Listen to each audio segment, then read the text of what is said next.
Hello there, it's Jessie here. Welcome to the channel. Big warm welcome if you're coming back. Hello to the new subscribers, and if you're completely new and you clicked on my face, maybe the universe wants us to meet in this strange ethernet way. Ether. In the ethers. So stick around if you feel like it. Alright guys, so how are we today? How are you doing, really? Have you asked yourself that? Not that you need to. I'll ask myself that. How am I feeling? Mixed emotions. I had a glass of wine yesterday. I don't drink. I had a glass of wine. Feel fucking terrible. Wine is poisonous for me. Man, I don't sleep well. I wake up, I'm like cloudy. I can feel it in my system, you know? My body trying to dispel these toxins, like this fermented sugar that I put into it. Ugh. Really doesn't work for me, wine. And I forget. I don't drink because of this. And for some reason, I forget every now and again. I'm like, yeah, I'll have a glass of wine. I never drink. And then I have one glass and I'm like... So there's just a little bit of info about me. Alcohol is poison, man. I think anything, lots of things are poison. And once we remove it from the system and then you put a little bit back in again, your sensitivity to that really increases. Like I need to do that with tobacco. My sensitivity to tobacco is not there. So I have this tendency to go back to it, and I don't realize how poisonous it is for me. Anyway. By the by, pick your poison, they say. But we don't have to pick a poison. Even if you don't pick one, it's in the air and the water and the soil anyway. So and the human body is amazing at dispelling and getting rid of all the toxins that we are subject to. I've thought about my dream. Makes perfect sense to me. I'm not going to share it, but wow, I was in the astral plane. I was in another reality. You know, 2 conversations I've had this morning with my sister and my friend is we're talking about this concept of past lives and future lives. But really, only as a human in this dimension do we experience linear time. So they're all happening simultaneously, like all of our past lives. If you're into that, doesn't matter if you're not. I'm not 100%, but I like it. I like to thought experiment with it. They're all happening simultaneously. So anything that we choose to do in this lifetime is having a ripple effect onto all those lifetimes. Likewise, anything that's happening over there, wherever else we are, is having an impact. And isn't that just beautiful and sort of cool? And I don't know. I'm really enjoying it, and in both these conversations we're taking ownership of our responsibility of what we can do in this lifetime that will positively affect this lifetime and all those others out there. And it's very empowering, isn't it? I'm not just doing this for me, I'm doing this for the infinite me's out there in the infinite lifetimes, all trying to just I was talking to my friend about it, and we believe that in this lifetime, you've got certain relationships that are playing out very differently in other lifetimes. And I will give you an example. Perhaps in one lifetime, it's somebody that killed you, or you killed them. And then in this lifetime, they come back as your mother. The person who murdered you somewhere else simultaneously is also your mother. And isn't it fun to think of life like that, like consciousness just saying, okay, if we put this collection of planets and energies and time-space coordinate, and it's in this relationship, and if we use the same souls, but we put it in that relationship over there, and then this one over there, let's see what happens. Let's see what kind of relationship they manage or build or have. Oh, don't you think that's cool? I'm loving it. It's playful and also helps me take things a little bit less seriously. So that's kind of how I am today. If you're wondering how the date went, very well. Bit confusing, because we had a fucking amazing time. You know, when you meet someone, it's just yeah.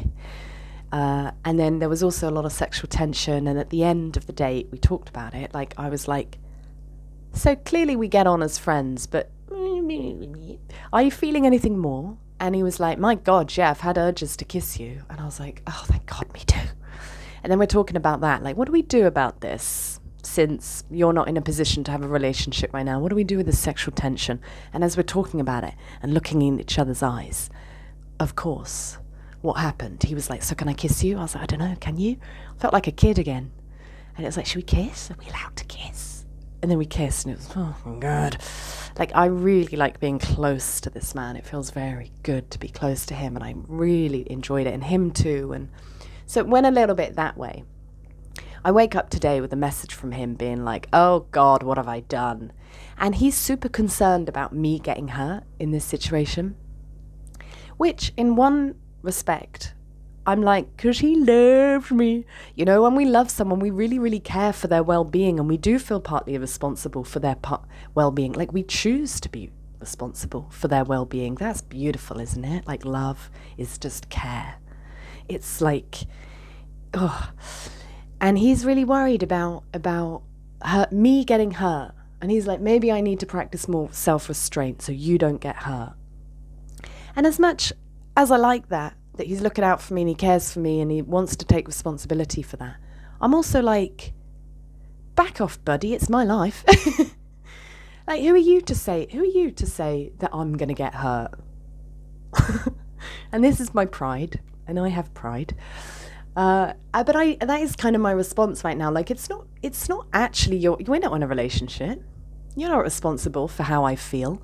Who says I'm going to get hurt? I might. I don't think I am, though. I think I've got a very good hold on who I am and what I want and how to manage. Maybe, you know, of course, I'm going to experience pain and things don't go the way I want. But, like, I choose how I respond to that. It's not his fault, his responsibility. That's how I feel right now. Any thoughts? What do you think it is a relationship means? Like, it's beautiful what he's saying. It's coming from love. And, you know, I'm like, great, but don't change actions. Don't change your actions and how you want to live because you're projecting on how I might respond. Like, take care of yourself, you know, and I'll take care of me. That's my responsibility. Am I missing something? Let me know. Yeah. And, like, you know, is this the constant, like, I don't want a relationship. And it's like, maybe I don't. Not with somebody who doesn't want one. That's the truth. This is what I came to yesterday talking to him. He needs to sort his shit out, quite frankly. Like, he needs to do that. And he knows that. And that's why he doesn't want a relationship, because he doesn't want to put more on his plate. Relationships do take a bit of time and work. But I'm like, I realized, like, I don't want a relationship with somebody who's not ready for one. Like, you do you, man. I'll do me. And maybe at some point it becomes something, maybe it doesn't. But in the meantime, we can be friends and we can kiss, can't we? I don't know. That's how I'm feeling. I'm feeling like I've got a handle over this and all my other infinite lives as well. I think we're doing well right now in the ethers. I think we're in the flow. I'm going to ride this wave for as long as it lasts, because a crash will come for sure, always does. And even, it's just the ebbs and flows of life, isn't it? It feels really nice to have, like, got quite a good grasp of that now. Like, you know what? This too shall pass. It's so, we hear it a lot, but it's true. It is nice when that's really embodied in you, like, hey, I'm on the top right now. And at some point I'm going to crash. And when I crash, I know exactly what I need to do. Until maybe there's a bigger crash that I wasn't anticipating and it's new territory, and then I'm like, I don't know what to do. But then I trust myself. I have cultivated a self-trust that is stronger than I thought was possible, based on my previous experience. And it's really cool. Anyway, I'm going to leave it there, guys. And please like the video if you liked it. Let me know what you think down below. Am I missing something? Is it just our responsibility for how we feel, or is he right to feel responsible? I know there's truth in it, but I'm also like, I'm feeling a bit invaded by that. Like, not invaded, but sort of like, wait, this is my space. And we're not even in relationship, so you keep out. Am I being prideful? Please, thoughts. And hit subscribe if you like this, whatever this is, and it feels good to you. I'll see you in the next video. Guys, have a beautiful day, beautiful life. We've got this.